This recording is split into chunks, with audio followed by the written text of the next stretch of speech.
দুরূদ পড়া অনেক ফুকাহায়ে কেরামের মতে জীবনে কমপক্ষে একবার অন্তত পড়াটা আবশ্যক, না পড়লে গুনাহগার হবে। যেহেতু আল্লাহ তাআলা কোরআনে কারীমে নির্দেশ করেছেন ইয়া আইয়ুহাল্লাযীনা আমানু সাল্লু আলাইহি ওয়া সাল্লিমু তাসলিমা, এজন্য দুরূদ পাঠ করতে হবে। কিন্তু দুরূদ পাঠ এটার জন্য সবচেয়ে উত্তম ভাষ্য, দুরূদের সবচেয়ে উত্তম ভার্সন হলো দুরূদ ইব্রাহিম। এর বাইরে আমাদের সমাজে অনেক রকম দুরূদ আছে, দুরূদগুলোর কোনোটাই নবী করিম সাল্লাল্লাহু আলাইহি ওয়াসাল্লামের হাদিস দ্বারা প্রমাণিত, কিন্তু এটা পড়লে সওয়াব হবে বা অমুক উদ্দেশ্য হাসিল হবে, এতবার পড়লে এতবার নেকি হবে, এগুলো সব আমাদের বানানো। এগুলোর কোনো ভিত্তি কোরআন হাদিসে, এগুলো বিভিন্ন ওজিফার বই টইতে পাবেন, কিন্তু এগুলোর কোনো গ্রহণযোগ্য ভিত্তি নাই। আর দুরূদ পাঠের জন্য আমরা যেরকম সিস্টেম বানাই নিছি যে দুরূদ পাঠের জন্য কিছু মানুষ একত্র হয়ে কিছু জিলাপি মিষ্টি আইনি, তারপরে আমরা দুরূদ পড়ি সবাই সুরে সুরে তালে তাল মিলিয়ে, এটাও দুরূদ পাঠের কোনো পদ্ধতি। নামাজের বাহিরে যদি কেউ এককভাবে দরুদ ইব্রাহিম পড়ে তার সালাতু সালাম পরিপূর্ণভাবে আদায় হবে না, কেননা ওই দরুদের মধ্যে কেবল সালাত আছে, সালাম নাই। সেজন্য তাকে অবশ্যই আলাদা করে সালাম দিতে হবে। যতক্ষণ সালাম আদায় করবে না, শুধু সালাত আদায় করবে, তার দরুদ তার সালাতু সালাম আল্লাহর দরবারে কবুল হবে না। ঠিক না বে ঠিক? সেজন্য আমাদের উচিত হবে নামাজের বাহিরে যখন কোনো দরুদ শরীফ পড়ব, অবশ্যই আমাকে সালাত এবং সালাম রাখতে হবে। যখন আমরা পড়ি ইয়া নবী সালাম আলাইকা, ইয়া রাসূল সালাম আলাইকা, ইয়া হাবিব সালাম আলাইকা, সালাওয়াতুল্লাহ আলাইকা, তিনবার সালাম দিলাম, একবার সালাত আদায় করলাম, তাহলে এই কিয়ামের মধ্যে সালাতু সালাম আমরা আদায় করলাম। তাই আমরা যখন কিয়াম করি, মুমিনরা যখন দাঁড়িয়ে দাঁড়িয়ে প্রিয় নবীর প্রেমে কিয়াম করে, এই কিয়ামের মাধ্যমে সালাত এবং সালাম আদায় করে। অতএব আল্লাহর হুকুম মোতাবেক ইয়া নবী সালাম যারা আদায় করবে, কিয়াম যারা করবে, তারাই আল্লাহর হুকুম পালন করল, আল্লাহর অর্ডার মেনে নিল, তারাই প্রকৃত মুমিন হিসেবে চিহ্নিত হলো। আর যারা কিয়ামকে স্বীকার করে, সালাতু সালাম পড়াকে বেদাত শিরিক মনে করে, নিশ্চিতভাবে তারা মুনাফিক হিসেবে পরিচিত হলো। শয়তান দূর করার জন্য মহা ওষুধ হলো, অ্যান্টিবায়োটিক হলো প্রাণাদিক প্রিয় নবীর প্রেমে সালাতু সালাম আদায় করা। ঠিক না বে ঠিক? সেজন্য যারা আহলে সুন্নাত ওয়াল জামাতের অনুসারী, যারা প্রিয় নবীর প্রেমিক, আউলিয়া কেরামের পাগল, যারা সঠিক মুর্শিদের চরণ তলে আছেন, তারা সবসময় দরুদ শরীফ তথা সালাতু সালাম পড়ি। আর যারা শয়তান তারা প্রিয় নবীর উপর দরুদ শরীফ পড়ে না, কেননা প্রিয় নবীর উপর দরুদ শরীফ পড়লে তো শয়তান পালায়, আর সে নিজে তো শয়তান, কিভাবে প্রিয় নবীর উপর দরুদ শরীফ পড়বে? ঠিক না বেঠিক? শয়তান কখনো প্রিয় নবীর উপর দরুদ শরীফ পড়েন না। সেজন্য আল্লাহ বলেন ইয়া আইয়ুহাল্লাযীনা আমানু সাল্লু আলাইহি ওয়া সাল্লিমু তাসলিমা। ওহে আমার ঈমানদার বান্দারা, তোমাদের উপর আমার হাবিবের সালাতু সালাম ফরজ হয়েছে। ঈমানদার যারা, তাদেরকে আহ্বান করছেন রব্বুল আলামিন। মুনাফিক বেঈমান যারা, তাদেরকে আল্লাহ আহ্বান করেছেন ঈমানদারকে। তাহলে বোঝা গেল প্রিয় নবীর উপর সালাতু সালাম যারা পড়বে, তারাই হলো প্রকৃত ঈমানদার। যারা প্রিয় নবীর উপর প্রেমের সাথে সর্বোচ্চ তাজিম সম্মান পেশ করে, সালাতু সালাম আদায় করে না, তারা হলো কোরআনের ভাষায় বেঈমান। ঠিক না বেঠিক? আমরা ঈমানদার হয়ে থাকতে চাই কি চাই না? এটা আমার কথা নয়, প্রিয় আল্লাহ পাক রব্বুল আলামিনের কোরআনের বাণী। সাল্লু আলাইহি ওয়া সাল্লিমু তাসলিমা। আল্লাহ রব্বুল আলামিন প্রিয় নবীর উপর সালাতু সালাম আদায় করাকে ঈমানদারের জন্য ঈমানি ফরজ করে দিয়েছেন। কি ফরজ? জোরে বলেন না, কি ফরজ? আল্লামা কাজী আয়াস রহমাতুল্লাহ আলাইহি তার শেফা কিতাবের মধ্যে স্পষ্ট করে উল্লেখ করেছেন। এই আয়াতের ব্যাখ্যায় তিনি বলেছেন, নিশ্চয়ই আল্লাহ রাব্বুল আলামিন ঈমানদারের উপর সাল্লু আলাইহি ওয়া সাল্লিমু শব্দ উল্লেখ করে আমর করেছেন, নির্দেশ দিয়েছেন, অর্ডার করেছেন। আল্লাহ যা অর্ডার করে তা নফল মুস্তাহাব হয় না, আল্লাহ যা অর্ডার করে তাই হয় ফরজ। আওয়াজ দিয়ে বলুন সুবহানাল্লাহ। কাজী আয়াস রহমাতুল্লাহ আলাইহি তার বিখ্যাত কিতাব শিফা কিতাবের মধ্যে স্পষ্ট করে বলেছেন, এই আয়াতের ব্যাখ্যায় বলা যায়, আল্লামা শামী রহমাতুল্লাহ আলাইহি তার ফতোয়ায়ে শামীর মধ্যে উল্লেখ করেছেন, প্রিয় নবীর উপর দরুদ শরীফ পড়া, সালাতু সালাম পড়া কোরআনের আয়াত অনুযায়ী সেটা ঈমানদারের জন্য ঈমানি ফরজ। সুবহানাল্লাহ বলেন না? ঈমানদারের জন্য কি ফরজ? পড়লে পড়লাম, না পড়লে নাই, পড়লে সওয়াব, না পড়লে গুনাহ নাই, এই ধরনের শব্দ এখানে প্রয়োগ চলবে না। প্রিয় নবীর উপর দরুদ শরীফ পড়তেই হবে। নামাজ পড়বেন, যদি প্রিয় নবীর উপর দরুদ শরীফ না পড়েন তাহলে আপনার নামাজ হবে না।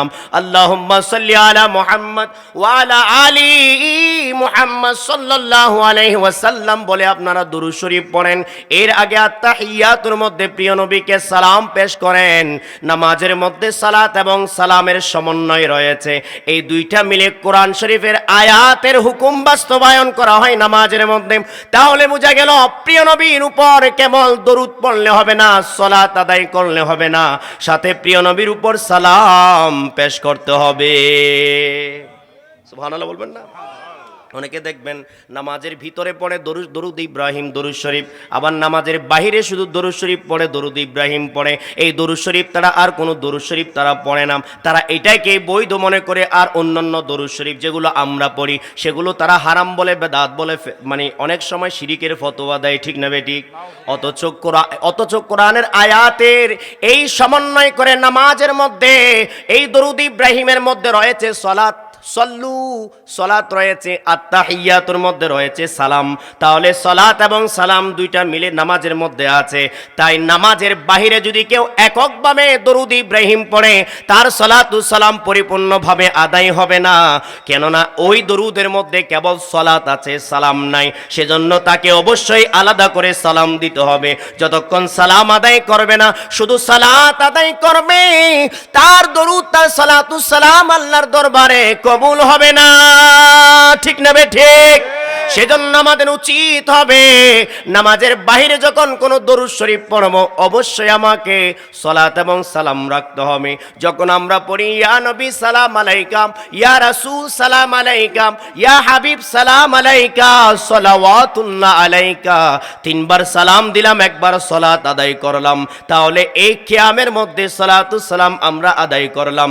তাই আমরা যখন কিয়াম করি, মুমিনরা যখন দাঁড়িয়ে দাঁড়িয়ে প্রিয় নবীর প্রেমে কিয়াম করে, এই কিয়ামের মাধ্যমে সালাত এবং সালাম আদায় করে। অতএব আল্লাহর হুকুম মোতাবেক ইয়া নবী সালাম যারা আদায় করবে, কিয়াম যারা করবে, তারাই আল্লাহর হুকুম পালন করলো, আল্লাহর অর্ডার মেনে নিল, তারাই প্রকৃত মুমিন হিসেবে চিহ্নিত হলো। আর যারা কিয়ামকে স্বীকার করে, সালাতু সালাম পড়াকে বেদাত শিরিক মনে করে, নিশ্চিতভাবে তারা মুনাফিক হিসেবে পরিচিত হলো, ঠিক না বেঠিক? আরো জোরে বলুন ঠিক কিনা?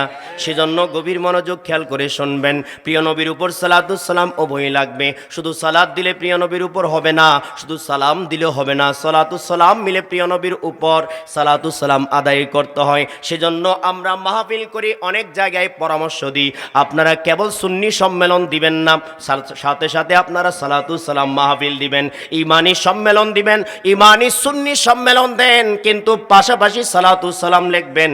কেননা সালাতু সালাম লিখলে সেটা কোরআন শরীফের হুকুম আদায় হয়ে যায়, ঠিক না বেঠিক? এটাতে আল্লাহ এবং রাসূল সন্তুষ্ট হবে, কেননা কোরআন শরীফের হুকুম আপনি মেনে নিলেন, এটার সৌন্দর্য আপনি সাজিয়ে নিলেন। কেননা আমরা এখানে সুন্নি মাহফিলগুলোতে অবশ্যই কিয়াম করা হয় তথা সালাতু সালাম আদায় করা হয়। তাই ওই মাহফিলের হেডিংয়ে যখন আপনি লিখবেন ইমানি সম্মেলন বা ইমানি সুন্নি সম্মেলন ও সালাতু সালাম মাহফিল, তখন এই মাহফিলের মধ্যে পরিপূর্ণতা আসবে। আরো জোরে বলেন না সুবহানাল্লাহ। আমাকে খুশি করার জন্য বলছি না, আপনাদেরকে আমি এই কথা বলছি আল্লাহ রাসূলকে খুশি করার জন্য, ঠিক না বেঠিক? বুঝে শুনে কাজ করতে হবে। আমরা মাহফিল করলাম, ঘন্টার পর ঘন্টা আলোচনা করলাম, কিন্তু মাহফিল থেকে যদি ঈমান শিখার জন্য, দিন বুঝার জন্য কয়েকটা মেসেজ আমরা না পাই, তাহলে মাহফিলের টাকা পয়সা, অর্থ আসা যাওয়া, এত সুন্দর ডেকোরেশন সব কিছু ব্যর্থ হবে, বৃথা যাবে। তাই আমরা মাহফিল করব, মাহফিলের মতো মাহফিল কম আমরা মাহফিল করব শিখার জন্য। যেমন ছাত্ররা যায় স্কুল কলেজ ভার্সিটি মাদ্রাসায় শিখতে, ঠিক একইভাবে মানুষরা আসে মাহফিলে শিখার জন্য। যদি মাহফিলে শিখতে এসে যদি কিছুই শিখতে না পারে, বরং উল্টা কিছু শিখে যায়, তাহলে এই মাহফিল ব্যর্থ হবে। দুনিয়া আখিরাতে সেই মাহফিলের কোনো মূল্য নাই।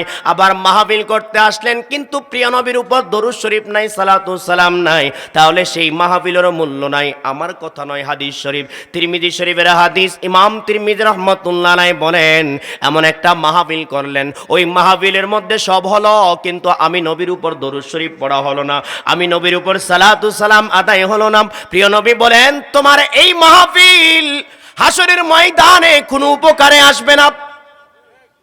এই মাহফিল হাসরের ময়দানে কোনো উপকারে আসবে না।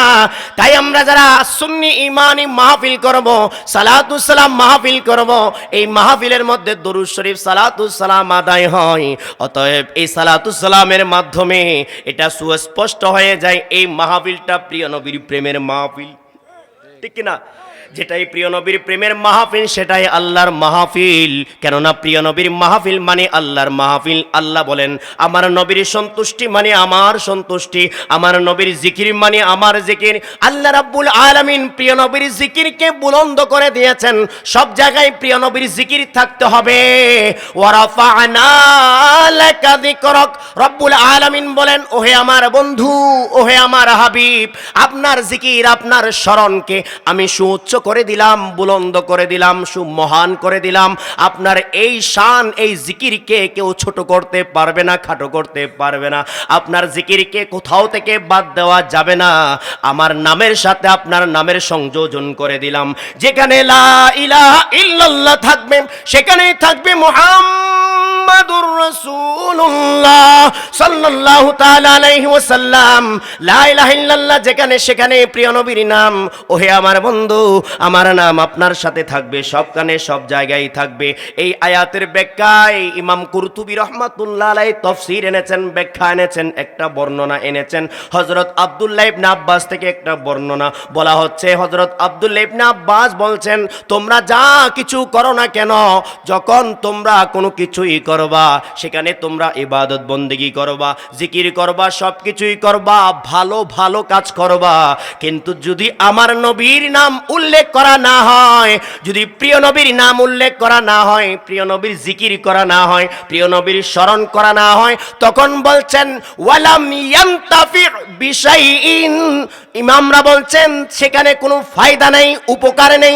যেখানে প্রিয় নবীর জিকির নেই, সেই মাহফিল দিয়ে, আলোচনা দিয়ে, সে মজলিস দিয়ে, সে ইবাদত বন্দেগী দিয়ে কোনো লাভ হবে না। শুধু তা নয়, বলছেন ওয়াকানা কাফিরান, শুধু তা নয়, লাভ হবে না এতটুকুনের মধ্যে সীমাবদ্ধ নয়। যদি প্রিয় নবীর জিকির করা না হয়, ইমামরা বলেছেন নিশ্চিতভাবে ধরে নিতে হবে সে কাফের। সে কি? আমাদের নতুন ফতোয়া নয়, আমি 1200 বছর আগের কথা বলছি। নতুন কেউ ফতোয়া দিচ্ছে না। বলা হচ্ছে সে কাফের। কে কাফের? যে সব কিছু করলো কিন্তু প্রিয় নবীর উপর দরুদ শরীফ পড়লো না, নামাজ পড়লো, ইবাদত বন্দেগী করলো কিন্তু প্রিয় নবীর উপর দরুদ শরীফ পড়লো না, সেজন্য